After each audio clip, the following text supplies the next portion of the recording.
el hermano Julio Benítez. Mucho mejor así. Mis hermanos, ¿cómo están ustedes?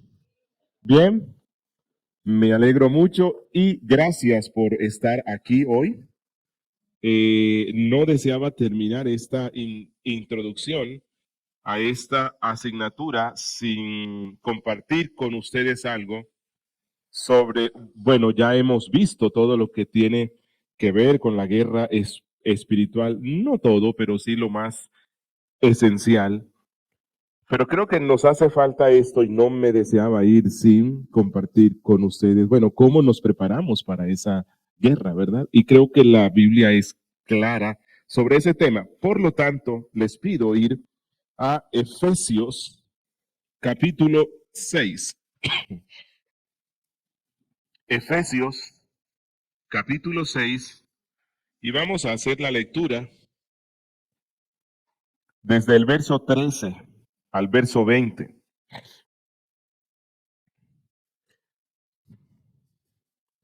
Dice las Sagradas Escrituras, Efesios 6, del versículo 13 al 20. Por tanto, tomad toda la armadura de Dios para que podáis resistir en el día malo y habiendo acabado todo, estar firmes. Estad pues firmes, ceñidos vuestros lomos con la verdad y vestidos con la coraza de justicia y calzados los pies con el apresto del evangelio de la paz. Sobre todo, tomad el escudo de la fe, con que podáis apagar todos los dardos de fuego del maligno, y tomad el yelmo de la salvación y la espada del Espíritu, que es la palabra de Dios, orando en todo tiempo con toda oración y súplica en el Espíritu, y velando en ello con toda perseverancia y súplica por todos los santos, y por mí, a fin de que al abrir mi boca me sea dada palabra, para dar a conocer con denuedo el misterio del Evangelio, por el cual soy embajador en cadenas, que con denuedo hable de él como debo hablar. Bien, la carta a los Efesios es, creo yo, la carta que de una forma más clara nos presenta el tema de la guerra espiritual. Pero cuando uno empieza con la lectura de la carta, pareciera que no. Si recuerdan, en la carta a los Efesios, el apóstol hace un despliegue hermoso, maravilloso, profundo sobre las realidades celestiales que caracterizan al Hijo de Dios. Con razón, esta epístola ha sido denominada el banco de Dios. ¿Por qué razón? Bueno, porque el apóstol Pablo desde el principio y hasta el fin usa un lenguaje de superabundancia y riquezas relacionado con la gracia de Dios para con los que creen en Cristo. Y entonces él habla de la superabundante gracia, él habla de la elección, él habla de la predestinación, él habla de estar sentados en sitios celestiales, él habla de que hemos sido adoptados por Dios, que hemos sido reconciliados con Cristo, que hemos sido injertados con Cristo, que, bueno, en fin, es una carta llena de profundas verdades que nos muestran la realidad espiritual que caracteriza al cristiano. Y eso va desde el capítulo 1 al capítulo 3. El capítulo 4, el 5 y el 6 son capítulos donde el apóstol Pablo nos lleva, aterriza la doctrina en el corazón de las personas y les dice, bueno, esto que hemos visto es muy lindo, esto que hemos visto es hermoso, pero esto que hemos visto tiene un fin y es que nos sirve para que nosotros andemos en esta tierra como celestiales. Es decir, estoy sentado con Cristo en los sitios celestiales, por lo tanto, mi vida en esta tierra como ciudadano, como padre, como esposo, como esposa, como jefe, como siervo, mi vida en esta tierra debe caracterizarse conforme a lo que soy en Cristo. Y entonces Pablo en el capítulo 4, en el 5, él nos insta a andar como hijos de luz, ¿no? Él nos insta a andar reconciliándonos los unos con los otros. Nos dice el que robaba ya no robe más, sino que trabaje para que tenga con qué compartir. Dice que ya no salgan de vuestros labios truhanerías ni palabras groseras. En fin, hay una serie de mandatos para que uno ande en santidad. Le ha dicho el esposo a que ame a la esposa, así como Cristo ama a la iglesia y la sustenta y la cuida. Le ha dicho a la esposa que se sujete al esposo, así como la iglesia se sujeta a Cristo. Le dijo a los padres que instruyan a sus hijos, que los disciplinen en la amonestación del Señor. Le ha dicho a los hijos que se sujeten a los padres, le ha dicho a los siervos que se sujeten a sus amos y en fin, ha dado instrucciones prácticas de nuestra vida en la tierra. Es decir, vivan en esta tierra como anduvo Cristo. Como Cristo anduvo, entonces anden ustedes en esa tierra. Crezcan en santificación. Anden en esta vida en un proceso que los lleve a ser cada vez más santo y actuar contrario a los deseos y a la vida del mundo y contrario a los deseos del diablo. En consecuencia, como dice el apóstol Pedro, si no estoy mal, el que quiere andar piadosamente en este mundo sufrirá persecución. ¿Persecución de parte de quién? De parte del mundo y de parte del diablo. Eso es a lo que llamamos guerra espiritual. Usted desea andar como Cristo y el mundo y el diablo no desean eso. Usted desea crecer en santidad, el diablo y el mundo se oponen. Y lo complicado es que ellos tienen un aliado dentro de nosotros. Hay un aliado del diablo y del mundo en nuestras vidas. ¿Quién es? Lo que la confesión llama remanentes de pecado. Los remanentes de pecado que quedan en nuestras vidas son un aliado interno de Satanás y del mundo. Por eso es que el apóstol Pedro nos manda a mortificarlo. Porque si no lo mortificamos, bueno, el aliado va a estar comunicándose con el enemigo de nuestra alma y eso nos trae complicaciones. Y eso, vuelvo a insistir, es a lo que hemos denominado guerra espiritual. Es lo que la Biblia llama guerra espiritual. Si se dan cuenta, es distinto a lo que hoy día en el mundo cristiano llaman guerra espiritual. Es otra cosa. Es otra cosa. No es posible que alguien llegue a ser verdadero creyente y que Satanás y el mundo lo dejen de. ¿Por qué si Dios nos salva y nos llena del Espíritu Santo y forja en nosotros al nuevo hombre que es Cristo, ¿verdad? Y el objetivo es que seamos más como Cristo. ¿Por qué razón Dios no destruye todo remanente de pecado? ¿Por qué aún deja algo? ¿Por qué nos deja con esa lucha? Bueno, no sé si recuerdan, hay una ilustración en el Antiguo Testamento, cuando Dios manda a Josué a conquistar toda la tierra prometida, Dios le dice, toda esta tierra, con toda su gente mala, con todas sus ciudades, os la he entregado en vuestras manos.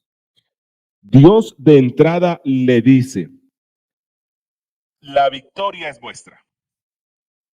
Esos pueblos y ciudades grandes y amuralladas con los hijos de Anac, no les tengan miedo porque ya yo los he entregado en vuestras manos. Pero hay una particularidad y es que Dios les dice, pero no les permitiré que destruyan todas las ciudades a la misma vez. Y Dios dice por dos razones. Una, Porque si ustedes destruyen todas las ciudades, inmediatamente las fieras del campo se levantarán y os atacarán, porque no va a haber gente en muchas partes. Y dos, para entrenarlos en el arte de la guerra. Eso mismo pasa cuando llegamos a ser de Cristo.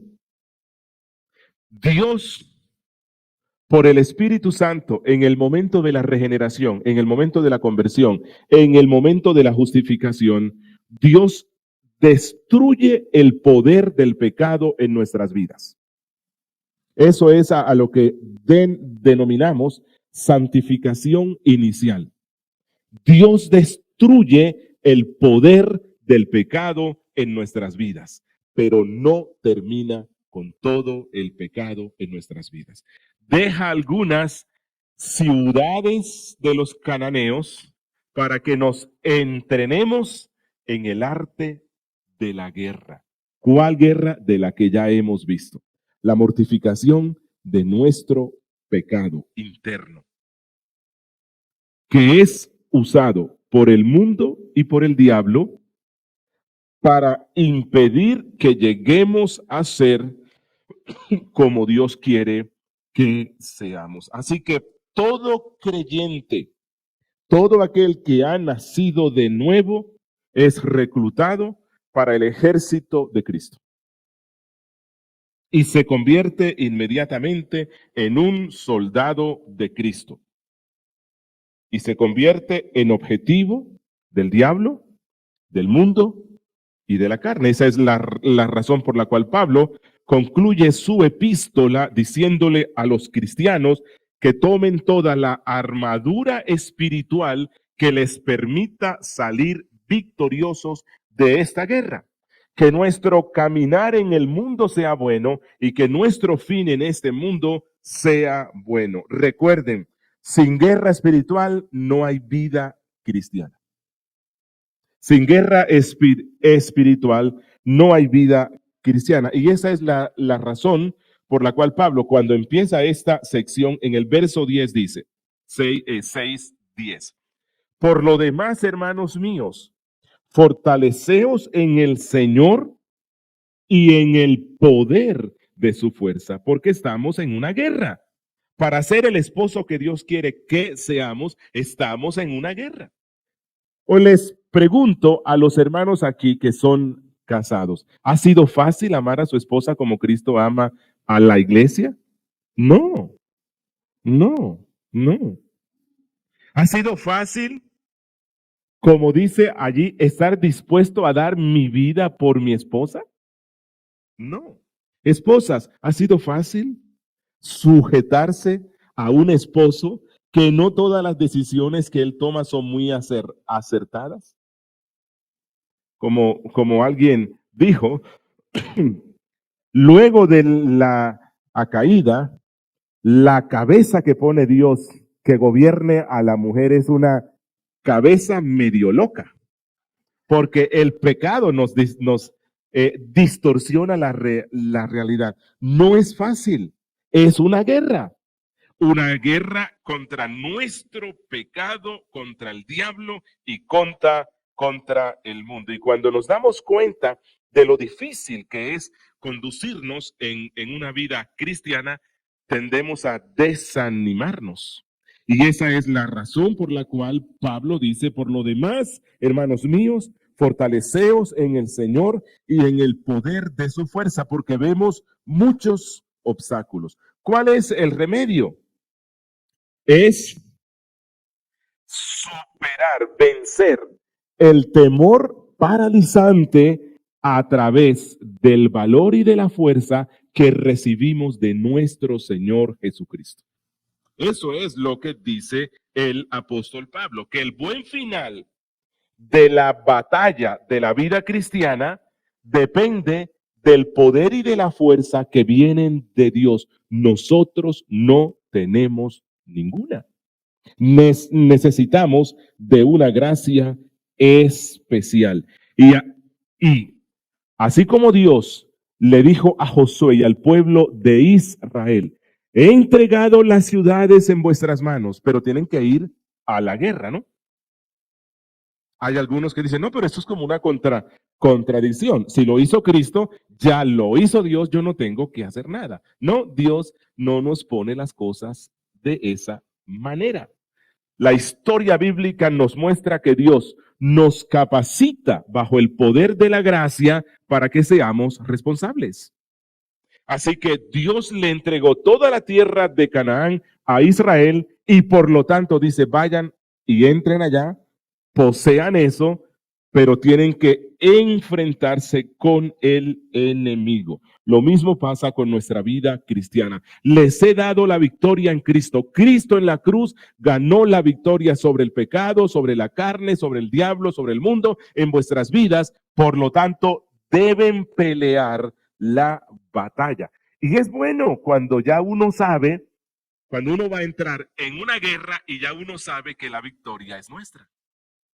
Sí, pero no es para que uno vaya como débil, como no, pues yo sé que yo voy a ganar. No, no, no, porque Dios dice, esfuérzate, esforzaos, fortaleceos en el Señor, así como Dios le dijo a Josué, sé valiente.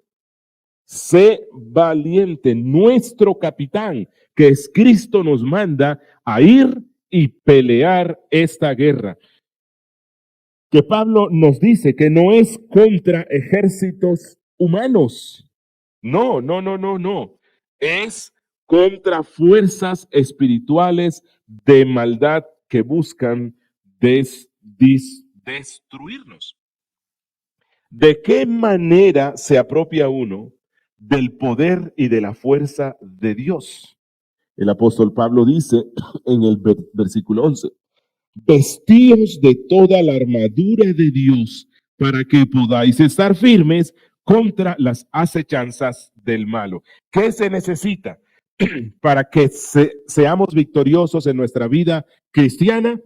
Dice Pablo, vestirnos de toda la armadura de Dios. Es la única forma de resistir al diablo. Es decir, esta es una armadura diseñada por Dios mismo. O sea, no es lo que yo pienso que tengo que... No, no, no.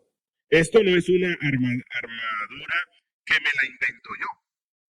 No, ya yo sé que a mí me funciona, qué sé yo, a venir a la iglesia con esta ropa especial, no sé, hay algo que me llena, que me satisface y salgo del culto, como o cuando el que predica es el pastor tal o el predicador tal, o si todos los domingos fuera él, yo salgo del culto como con una fuerza. Mira, no, no, no, no. La armadura no la inventamos nosotros. Pablo dice que es la armadura de quién? De Dios. Y si usted lee bien, cada una de las partes de esta armadura se relacionan con el Evangelio. Con el Evangelio. Entonces, solamente pueden pelear esta guerra aquellos que tienen corazones transformados por el Evangelio. El que no lo tiene, no puede. Le sucederá como le pasó a estos hijos de un tal Seba, ¿no? En el nombre del Cristo en el que cree Pablo, Satanás te reprendo, huye. No, si no estamos en el Evangelio, revestidos del Evangelio, habiendo abrazado el Evangelio de Cristo, entonces Cristo no nos manda a que usemos su nombre. No se puede usar. Y si usas ese nombre, te va a ir mal. Bueno, el apóstol Pablo, entonces aquí nos dice qué es lo que debemos hacer. Uno, vestirnos de la armadura de Dios. Y luego nos explica por qué debemos, para estar firmes y resistir contra las acechanzas del diablo. Resumiéndolo, la armadura de Dios es Cristo. La armadura de Dios es Cristo. El apóstol Pablo nos manda, ¿vestíos de quién? Él dice, vestíos del Señor Jesucristo. Cristo es esa armadura. Hasta que nos vistamos de Cristo, estamos desarmados. Uno se puede vestir de moralidad. Uno puede estudiar grandes libros de filósofos griegos que escribieron frases moralistas espectaculares. Sí, usted puede ir allá y lee eso y como que siente fuerza, pero eso no te servirá en contra de los ataques del diablo. No te servirá para vencer al mundo. Lo que necesitamos no es vestirnos de moralidad, vestirnos de virtudes filosóficas. Lo que sirve es vestirnos de Cristo y sus virtudes. Y nos vestimos de Cristo y sus virtudes cuando creemos en Él. Eso es a lo que Pablo llama vestirse del nuevo hombre. Si recuerdan en Colosenses, el apóstol Pablo hace una analogía, ¿no? Y él dice que cuando estamos en Cristo, estamos con un ropaje, con un vestido viejo. Y cuando llegamos a Cristo, nos quitamos ese vestido viejo y nos ponemos un vestido nuevo. Y este vestido nuevo es Cristo. Recuerda esto, las tinieblas que aún quedan en ti nunca serán expulsadas al menos que estés unido a Cristo. Y esta es una de las razones por las cuales siempre digo que una de las doctrinas más importantes es la doctrina de la unión con Cristo. Y Pablo en Colosenses, en Efesios, desarrolla esta preciosa doctrina. Porque estamos unidos a Cristo, es que somos objetos de la gracia de Dios. Porque estamos unidos a Cristo, es que vamos a crecer en santidad. Porque estamos unidos a Cristo, es que obtenemos todo lo que Dios ha diseñado para su pueblo. No estar unidos o vestidos de Cristo es estar a merced del diablo. Bueno, entonces,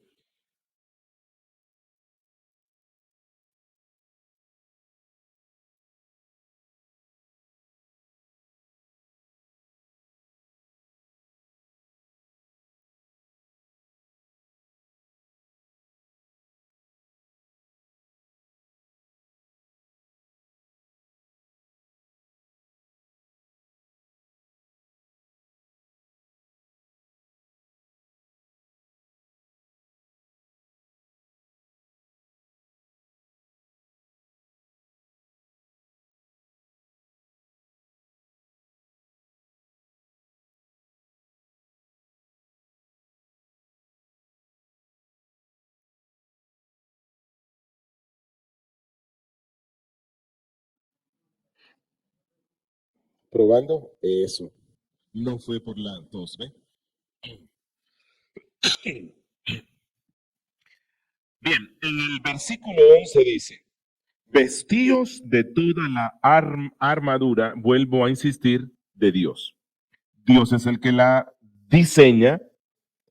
Y recuerden que ya hemos dicho, nosotros somos ejércitos, somos soldados del ejército de Cristo. Es decir, que como todo ejército tiene un estado mayor, ¿verdad? Y ese está en el cielo. Y el estado mayor en el cielo es el que dice, oiga,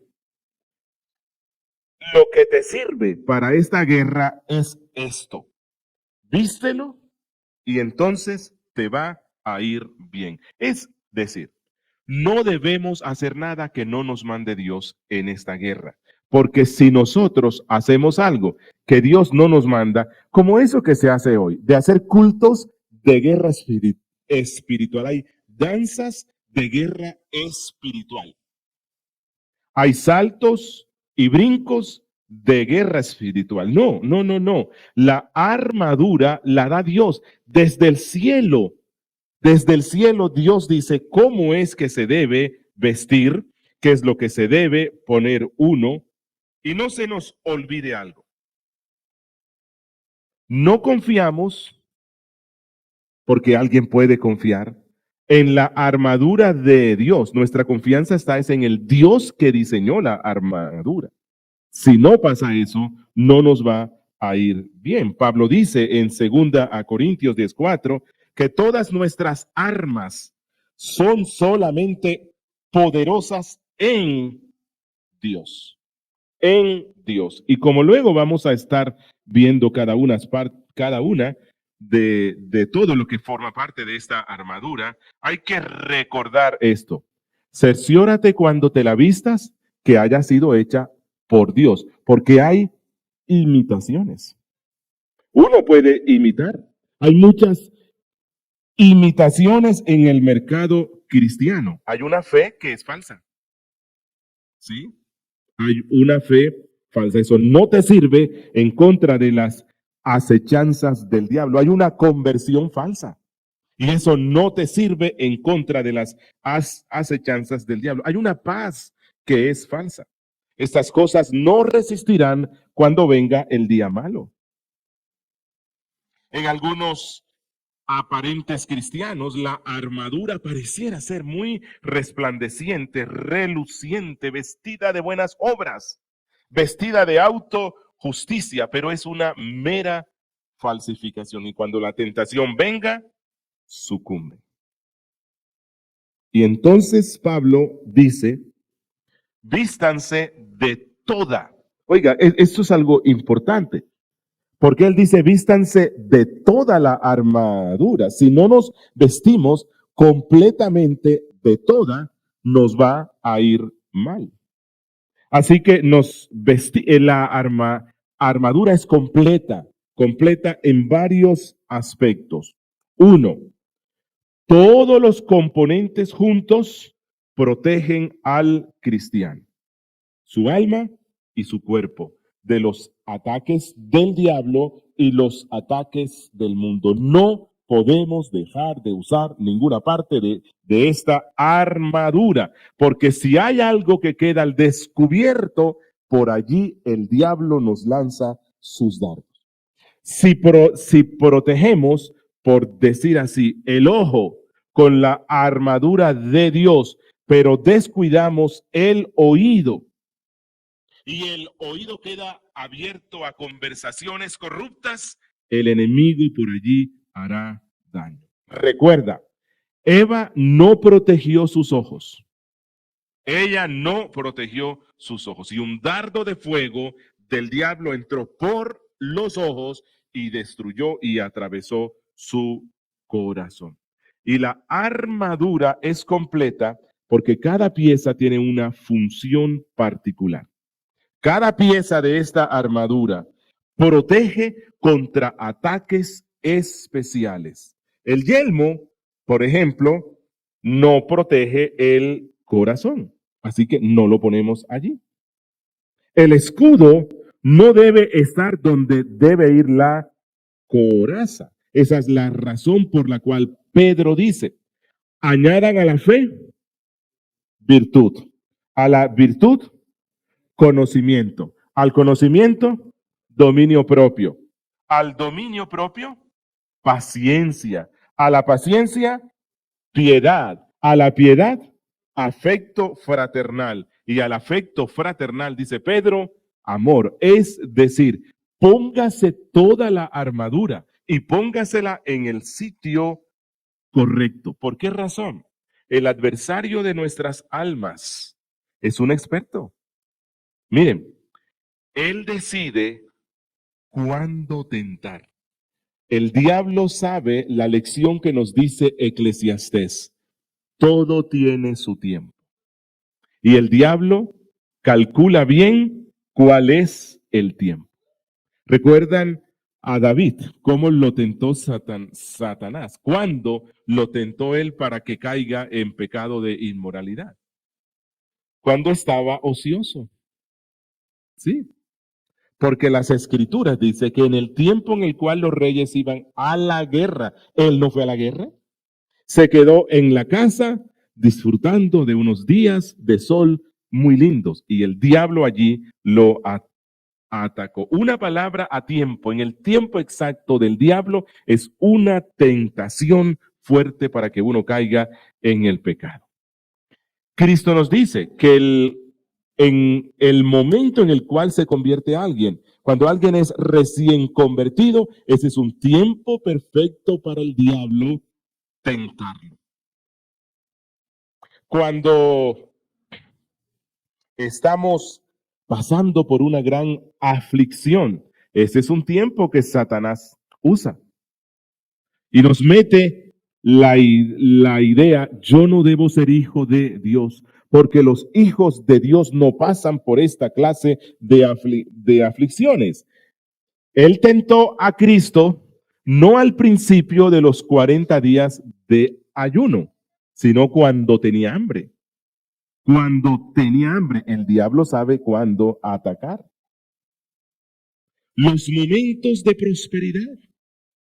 Los momentos de prosperidad, el diablo los usa especialmente para tentarnos. Cuando estamos sirviendo a Cristo fielmente, ese es un buen tiempo para tentarnos. Cuando Él se da cuenta que nos atrae algo que puede ser usado para el mal. Cuando Él vio que Eva se pasaba cada rato contemplando el árbol prohibido en ese instante, entonces Él atacó. Alguien dijo, si nos asomamos a la ventana a escuchar la serenata de la tentación, Él sabe que tendrá la victoria. Él sabe que tendrá la victoria. Y Satanás decide cómo tentarnos. ¿Cómo tentarnos? Él escoge el mejor método para desplegar sus tentaciones. Y la principal, que ya lo hemos visto, es el disfraz. El disfraz. Satanás se acerca al cristiano vestido de amigo.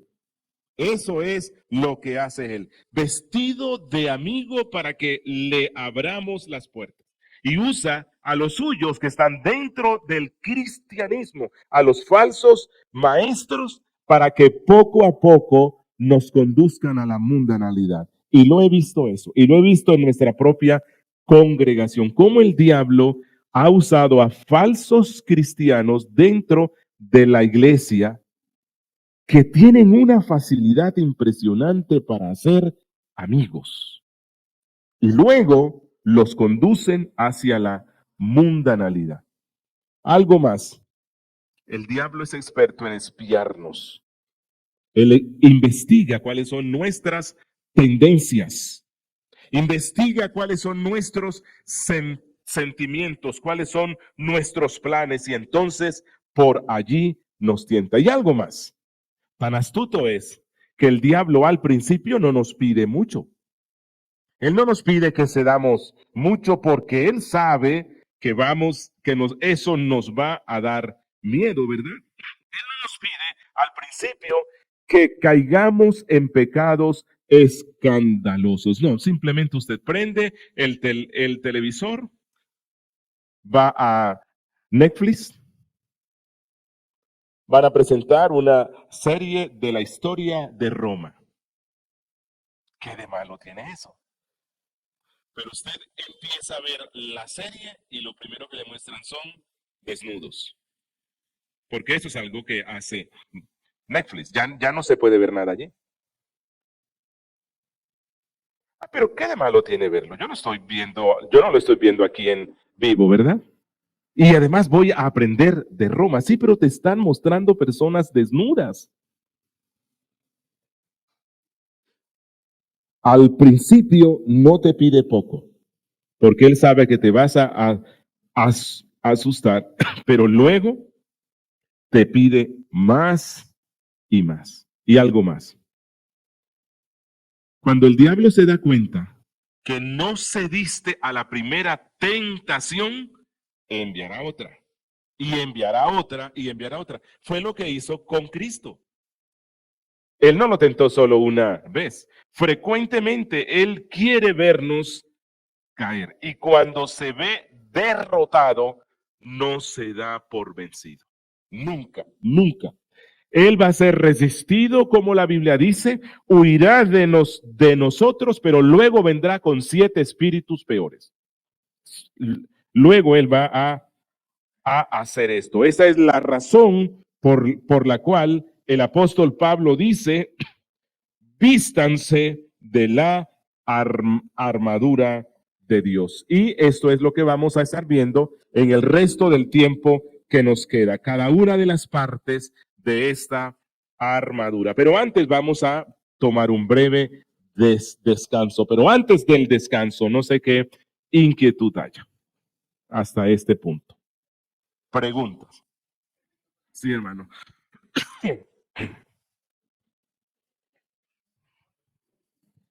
Pastor, es decir, que todos los creyentes que han sido regenerados de una vez están vestidos con toda la armadura.